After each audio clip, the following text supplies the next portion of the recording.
It's that time of day again where this guy gets on here and talks at ya, spews some mouth noises out of my head hole. It's the SitRep, or maybe it won't be a SitRep. I'm not really sure what this is going to be. It could be a rant. It could very easily turn into a rant because it's Sunday afternoon, and I am known for going ranty on a Sunday afternoon, but the intention is to do a SitRep. So welcome if you're here for a SitRep. That's the situation report where I pour over stories that I have seen in the last 24, 48 hours, and we pull it apart and have a think about that from the perspective of keeping ourselves more prepared, more better prepared individual human beings. That's what this is all about. Disaster, emergency preparedness, self-reliant and resilient human beings, and responsible as well. I'm Gads, this is Ragnarok Survival. Obviously, you're watching this. So let's get amongst it, shall we? He said, she said. He said, she said. You've all been through this. Everyone knows what this is like, where you're hearing a secondhand story about a fight that two people that you know have been in, and maybe you sit there and you listen to it and you go, yep, I'm going to side with this person, or I'm going to side with that person. Or maybe you listen to it and go, none of this stacks up. In fact, quite often when I'm listening to friends of mine who are couples and they're arguing and they talk about each other about this sort of situation, I always go, not all of this stacks up. Not all of this makes sense. Not all of this is congruent with who I know that human being to be. And that's pretty much how I describe the Ukraine war now, or at least the reporting on it. It's a massive he said, she said thing. You've got Zelensky saying Russia's doing X, Y, Z. They're going to bomb us. They're this close to dropping a nuke. They have planted bombs in this huge hydro dam, and they're going to blow them up, knocking out electricity and flooding many cities below it, towns below it, including Kherson. And so that's being very much ramped up on our Western side of the propaganda war here. On the other side, on the Russian side, we've got something totally different coming out. We've got Russia going to the UN and saying, hey, these guys are building a dirty bomb. We know it. We've got spies in there. We've got the FSB, former KGB. They're in there. They're checking this out. They are building a dirty bomb. They're going to attack us. Can you do something about this, please? Otherwise, we'll be forced to retaliate.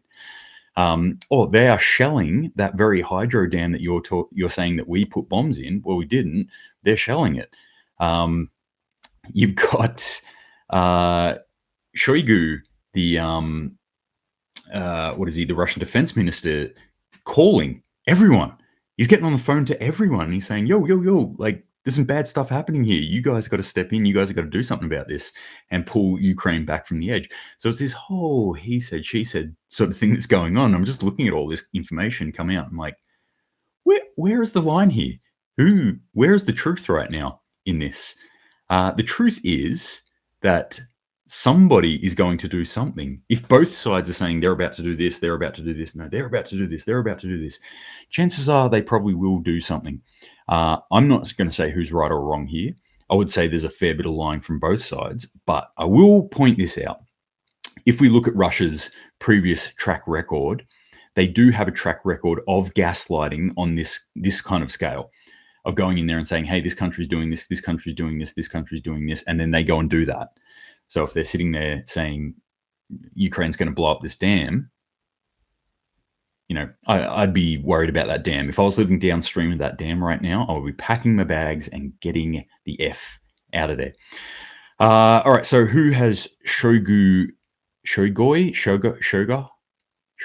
going to go with Shoigu because it sounds funny to my ears.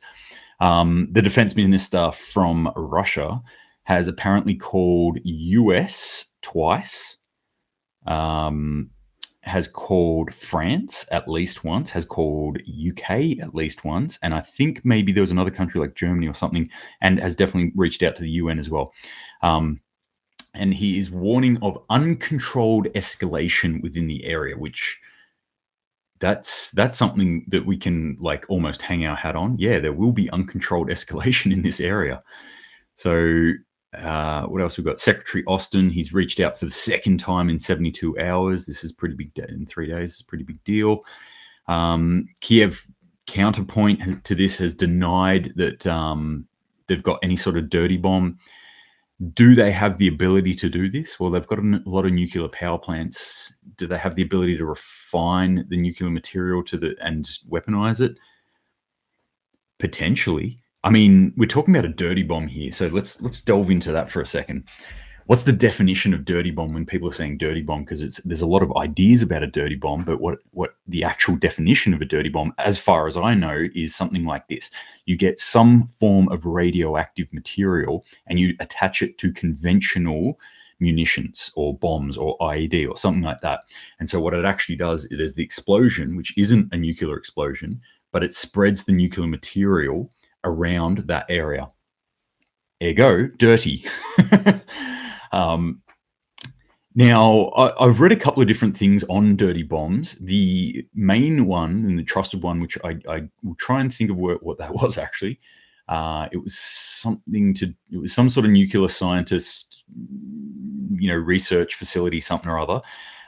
They said, yeah, it's bad, but it's not actually as bad as you probably think. That material isn't like a nuclear bomb where we can have the fallout from that last decades, even hundreds of years potentially, and still have an effect on human beings. Dirty bomb probably wouldn't do that, and it would depend on a whole heap of factors: prevailing winds, where the bomb was exploded, the size of the munitions that was used. But pretty much, it would be much lower down on the danger scale as far as radioactivity would go than something like a nuke. So more of a scare tactic, really, and could definitely deny an area to a foreign force or to any force. It's necessarily be foreign. So yeah, as I said, Russia's reached out to the UN. They've formally asked the UN Secretary Council to prevent Ukraine from destroying the hydroelectric dam in the Kherson region. So again, what's going on here? Is Ukraine bombing it? Is Russia going to? I've certainly got my take on it, and if you weren't listening just before, it's that it appears to me like Russia would probably be more likely to be the ones who would be involved in this, in doing this. But who knows? What else in this area? U.S. Army deployed the 101st Airborne Division just miles away from Ukraine's border. I mean, they're called the Screaming Eagles, by the way.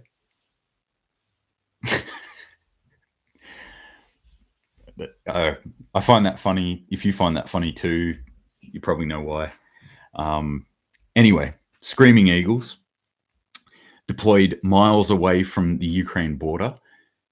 The odd thing about this is that there was news of US troops being sent into Poland months and months ago. So yeah, they probably are within miles of the Ukraine border.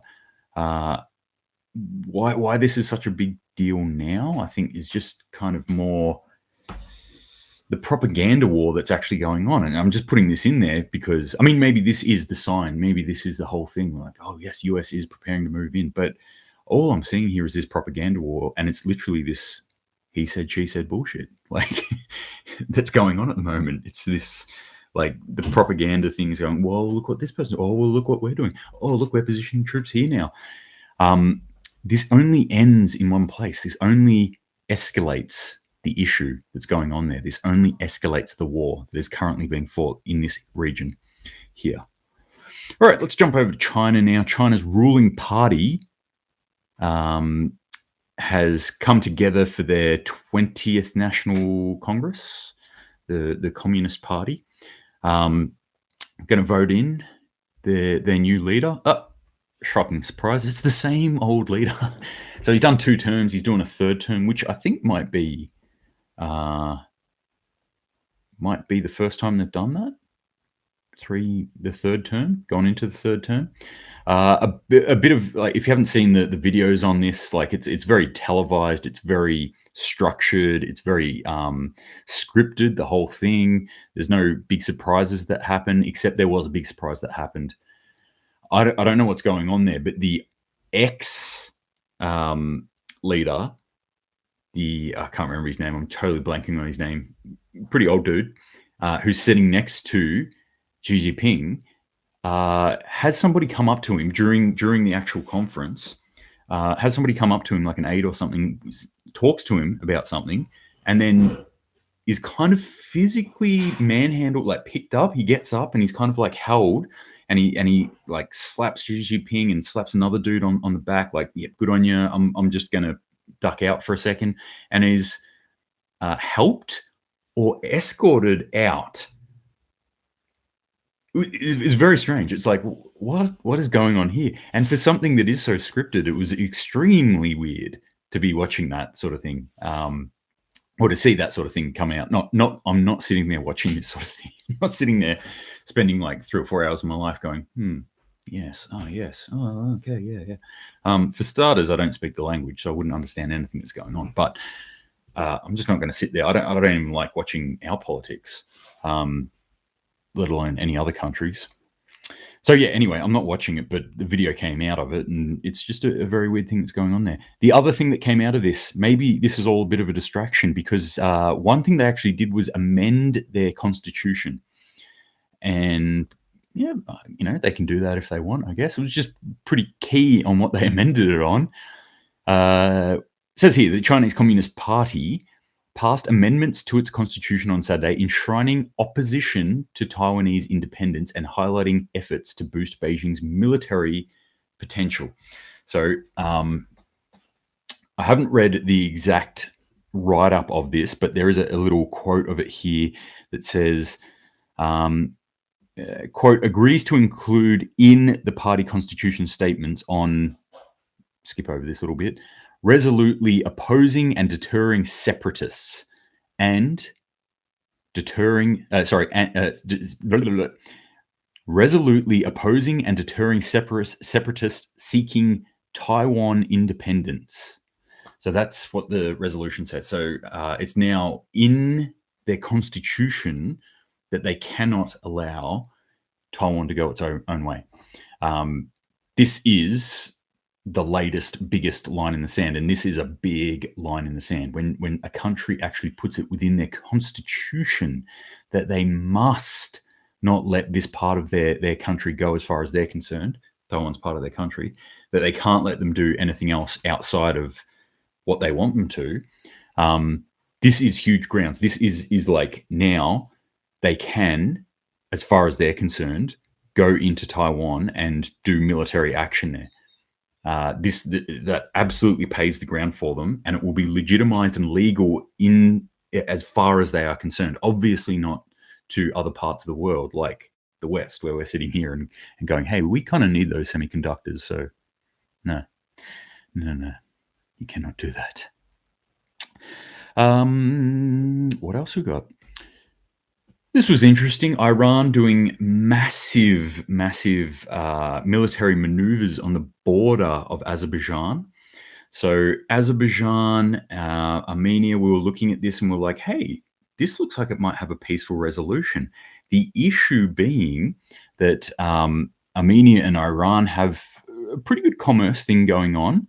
And as part of these peace talks, Azerbaijan needs a safe corridor to an enclave within Armenia. The problem with that is that corridor would cut off Iran from Armenia. And Iran's like, I don't think we want that. And you know what? I think we've got the ability to maybe persuade you not to do that. The Iran military is very active at the moment. They've got their fingers in a lot of pies right now. So this interests me, as all conflicts do. The Azerbaijani-Armenian conflict has interested me, and it's one that I've talked about in the past, and I've said also that this is a blind spot as far as a lot of the West is seen. Yet another blind spot that we have that is not really reported in our news a whole lot, but they have been at a state of war for quite a long time now. And it looked like it was heading in the right direction, like, well, we might get a peaceful resolution in this area of the world. Not if Iran is concerned. Iran is really flexing their muscle right now. This is the other part of this that I'm watching a lot of things that Iran are doing, or at least what we're getting reported on that Iran's doing, putting these drones into the Ukraine conflict, so into Russia's hands and into the Ukraine conflict, allegedly having boots on the ground in Ukraine. Also being involved in a number of other issues that are going on to their direct west, i.e. with Israel, and now getting stuck into this as well. On top of this, they're also forming some serious alliances with the likes of Russia, including really pushing for their own credit monetary system like SWIFT. And obviously SWIFT very infamously cut Russia off. And so Russia was like, well, we'll build our own bloody bridge and see how you like them apples. And that's what they've been doing. And one of the key players in that, Iran. So really interesting that Iran is, really starting to flex its muscle in the world at the moment. On top of the other stuff that they've been doing in and around the Gulf, which I'm not even going to touch on right now, but there's other stuff that they're doing. Claimed that they captured at least 2 drones, US drones, as in sea drones. Bangladesh, which if anyone's ever talked to me about Bangladesh before, will know that I think of this part of the world, and I'm sorry if you're from Bangladesh and you love it, I don't love this part of the world. I find it hot, sweaty, and kind of smelly, and it's going underwater very, very quickly. But Bangladesh having a lot of issues, and it is now seeing a lot of protesting in the area around the city of Kuluna. I think that's how you pronounce it. Kulna or Kuluna. That institute says, haha, I don't what? Is that something I said? I've totally forgotten already. Anyway, protesting against the killing of activists as well as the soaring prices of electricity and daily goods. And that's one thing, we're seeing that a lot, but also demanding the resignation of the government for its handling of the crisis. Does this sound familiar to anyone? Sri Lanka? Anyone? I mean, it sounds familiar to a lot of parts of the world right now, but somewhere very close to Bangladesh, Sri Lanka, has just been through pretty much exactly this. So more political turmoil, more civil unrest, more people rising up, and more counter protests, so government reactions or security force reactions to these protests in the form of killing activists. Interesting stuff to see. All right, now I'm going to jump back into Ukraine, but not for the usual reasons. This is one that really interests me because this is one that I've got this fear, all right? And it stems from my obvious distrust of anything government, that we have to pay this thing called superannuation in Australia. And the idea is that it's going to be money that's going to guarantee that you'll be okay. You'll be all right when you're old and you can't work. When you're infirm, you're no longer useful to this society. Well, you've already saved up enough, and we forced you to do that. The thing is, though, right, we can't touch that superannuation. If you look at reservoirs of money around the world, superannuation is orders of magnitude larger than almost anything else out there. It is the biggest, what would you call it, purchasing power, investing power, whatever you want to call it, on the face of the world. That's what we have at the moment, is this superannuation. These funds, it's an investment, and somebody else is doing stuff with that investment. Governments might be doing stuff with that investment. Plus, governments also pay out pensions and things like that for people who can't survive off their superannuation. So all these things, they're out of our control, is what I'm saying. If you're just relying on getting old and having the pension and or superannuation, which have a weird crossover between the two of them, but if you're just relying on that, don't. That terrifies me, right? Sort your own superannuation out, or take control of your stuff, or build your life so that you're not going to need something like that in order to survive as best as possible. I don't know, maybe be nicer to your children or something. Dude, I can't figure out exactly what it is that we got to do here, but if you're relying on this, then let this be a little warning to you. Ukraine issues pensions warning to European Union. Ukraine may not have the money to pay wages and pensions unless the European Union speeds up its financial aid, the country's prime minister has warned. So anyone who works for the government, anyone who relies on a pension, anyone who, any form of pension too, this might be unemployment benefits in some countries like Australia. This might be aged pension like in Australia. This might be disability pension like in Australia. Your country gets in a bad enough shape, you don't get that. We've already seen this in a number of countries already. We become very reliant on the state if we allow ourselves to be. And the state wants that. The state wants us reliant. It needs us compliant and reliant as best as possible. So if you're just depending on this sort of stuff to come through, well, just know that things like inflation can destroy your savings. Things like the wrong fund, a really mismanaged super fund, could destroy your retirement plans. Things like a government that is hurting, that is trying to fight a war while grabbing money from everywhere in the world so it can't pay its own bills, shows you that you cannot rely on any of these things.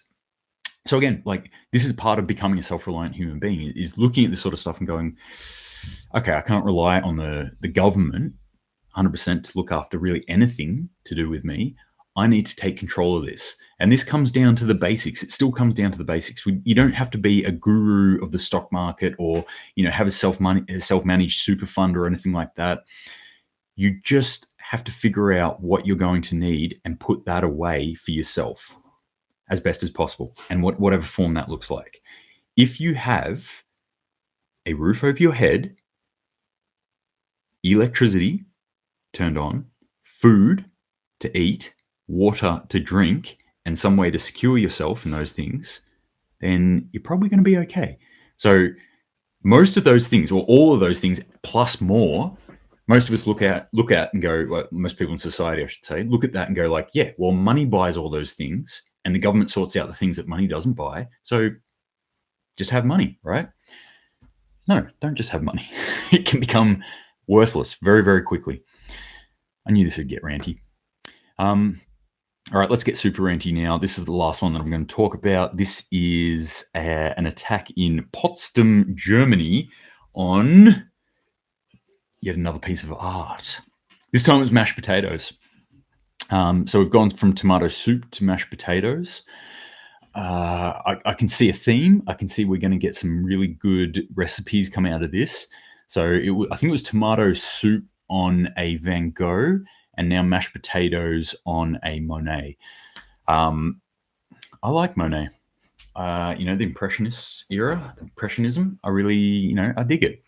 It was kind of a real step out of what was happening in that current time. Anyway, so a couple of protesters rocked up to the art gallery, threw mashed potato, some sort of liquefied mashed potato over this Monet painting, and then glued themselves to the wall underneath it.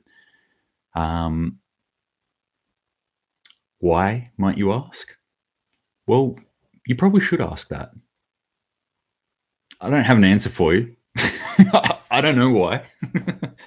Haven't figured it out yet, but I'm sure we'll figure it out someday. I just want to some of the quotes that are coming out of this person, because they sticky tape. They glued themselves to the wall and then started giving a rant. All you are afraid of is tomato soup. So they're referencing back to the last attack that happened, and that how everyone was up in arms, like, oh, they're ruining art and blah blah blah. And they're saying all you're afraid of is tomato soup, or mashed potatoes, or a painting. Which, there's a fair call there. I can't really disagree with that. And then the person who's giving this little speech goes on to say that, well, what I'm afraid of is that we won't be able to feed our families in 2050. What they're referencing here is obviously they bought wholesale into the whole climate change destruction or climate emergency propaganda, which I'm not saying is true or not. Just, they have bought wholesale into it, and they feel that the best way to tackle the problem of us not having enough food by 2050 is by throwing food onto paintings. Yeah. Again, I'm pointing this one out for the exact reason that I pointed the last one out. I think it's good that people are bringing attention to something like this because we are going this way. We are certainly having less food right now.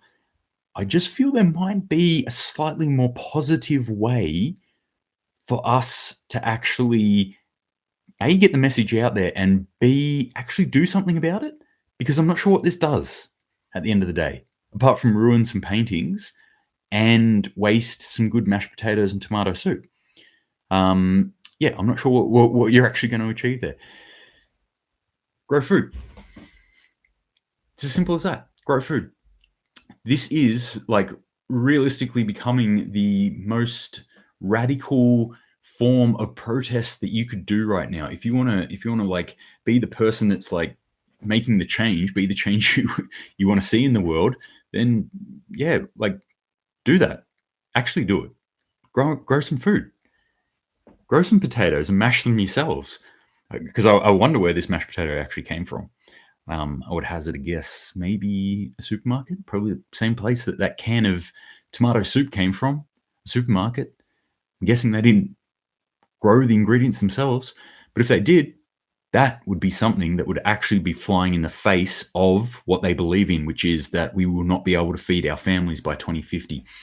And I'm not necessarily disagreeing with that part of it either. I think there is a point coming very, very soon, a lot sooner than 2050, where people across the world will not be able to feed their family. So we need to feed our own families. Just start there. Figure out how you're going to do that.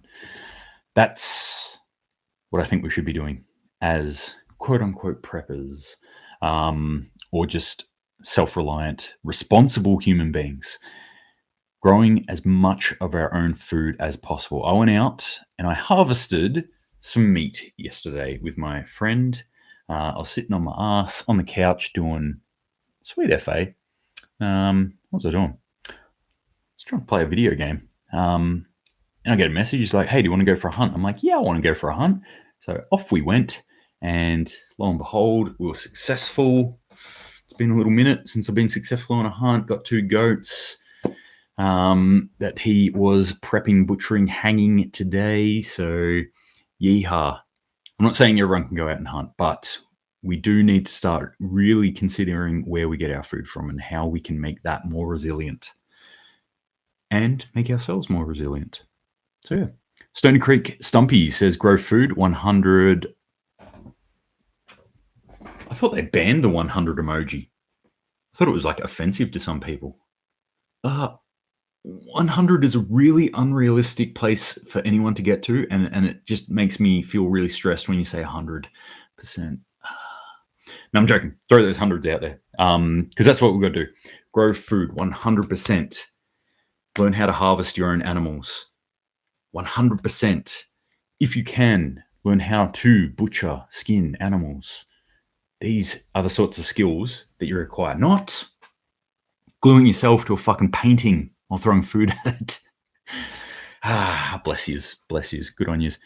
This kind of attaches to something else. I was talking to a good friend last night at dinner, and he said he went to one of the bigger universities here, and lo and behold, got harangued by some climate activists, and one of them in bright pink hair and very garish pink nail polish started saying like, oh, blah, blah, blah, you got to do this, got to do that, got to do that. And he just said very calmly, like, do you mind if I ask you a question about this? And I'm like, yeah, go for it. And he said, well, acrylic nail polish, where does that come in? How does that factor in? And you could see, like he said, you could see that, and apparently the other person that was with them that wasn't sort of openly trying to display their virtue by signaling it to the world, I was just looking like a normal human being who's concerned about the environment, said, yep, he's got a point. And sort of just quelled it. And they were like, oh, okay, well, moving right along.